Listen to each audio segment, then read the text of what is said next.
សួស្តីបងប្អូនទាំងអស់គ្នាថ្ងៃនេះផ្លែកមាត់ម្ដងដែលខ្ញុំលើកយកម្ហូបអឺរ៉ុបគឺស្ប៉ាហ្គេទីដែលអ្នកខ្លះគេហៅថាមីអ៊ីតាលីនេះហើយគ្រឿងផ្សំវាងាយទេយើងអាចរកបាននៅផ្សារទំនើបឬក៏ផ្សារនានានៅក្នុងប្រទេសកម្ពុជាយើងនឹងហើយខ្ញុំបន្ថែមប៉េងប៉ោះបន្ថែមទៀតគឺប៉េងប៉ោះខ្មែរនេះប្រហែលជាជាងកន្លះគីឡូខ្ញុំហាន់វាទូចៗចឹងហើយរួចយកវាទៅក្លុកដាក់ទឹកបន្តិចបានហើយបងប្អូនហើយកលុកពាក់កណ្ដាលសិនហើយចាំដាក់ពាក់កណ្ដាលដែលនៅសល់ហ្នឹងបញ្ចូលឲ្យមិនថែមទឹកទៀតទេកុំឲ្យវារាវពេកណាបងប្អូនហើយគ្រឿងសាច់វិញគឺខ្ញុំយកសាច់គោកជ្រាំវាឲ្យម៉ត់ចឹងមកណាបងប្អូនហាន់វាសិនហើយចាំយើងកជ្រាំវាតែបើសិនជាបងប្អូនចូលចិត្តសាច់ជ្រូកឬក៏សាច់មាន់ក៏អាចប្រើបានដែរព្រោះអីវាឆ្ងាញ់ដូចគ្នាតែគ្រាន់ថាសាច់គោវារៀងត្រូវជាតិជាមួយនឹងស្ប៉ាហ្គេទីនេះជាងចំណែកឯខ្ទឹមបារាំងវិញយើងហាន់វាដុំទូចៗចឹងមកណាហើយបន្ទាប់ពីហាន់ហើយយើងយកវាទៅដាក់រំលីងជាមួយនឹងប្រេងរំលីងវាឲ្យឡើងឈ្ងុយសិនទៅហើយរៀងសពាំចាំបងប្អូនចាក់សាច់គោកជ្រាំមិញហ្នឹងចូលរំលីងជាមួយនឹងខ្ទឹមបារាំងរបស់យើងហ្នឹងហើយបងប្អូនថែមគ្រឿងចូលទៅក្នុងហ្នឹងទៅមានទឹកត្រីមានស្ករមានប៊ីចេងមានម្រេចមាន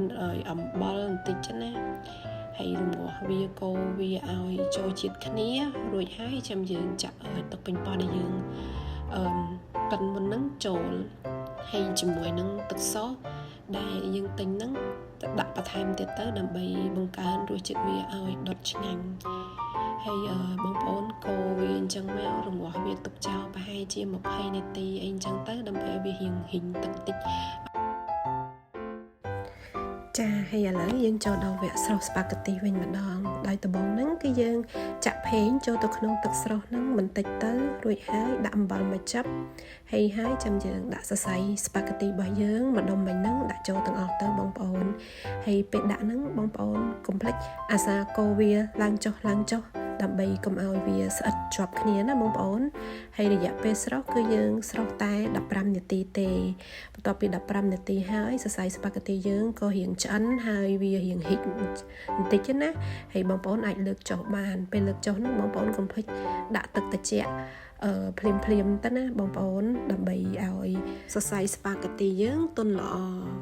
ហើយពេលរៀបញ៉ាំដួសដាក់ចានហ្នឹងបងប្អូនបើមានកូនតូចកាត់ជា2ទៅឲ្យគ្នាស្រួលញ៉ាំបន្តិចណាហើយខ្ញុំក៏កាត់ឲ្យកូនខ្ញុំជា2ដែរហើយកូនខ្ញុំគាត់ចូលចិត្តញ៉ាំណាហើយស៊ូបជាមួយទឹកស៊ុសស្ប៉ាហ្គេទីដែលយើងធ្វើមុនហ្នឹង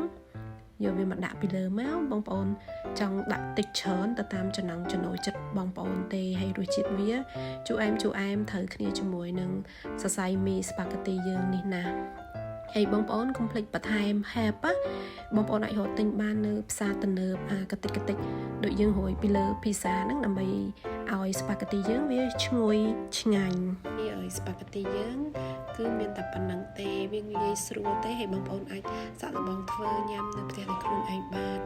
សូមអរគុណសម្រាប់ការតាមដានវីដេអូនេះ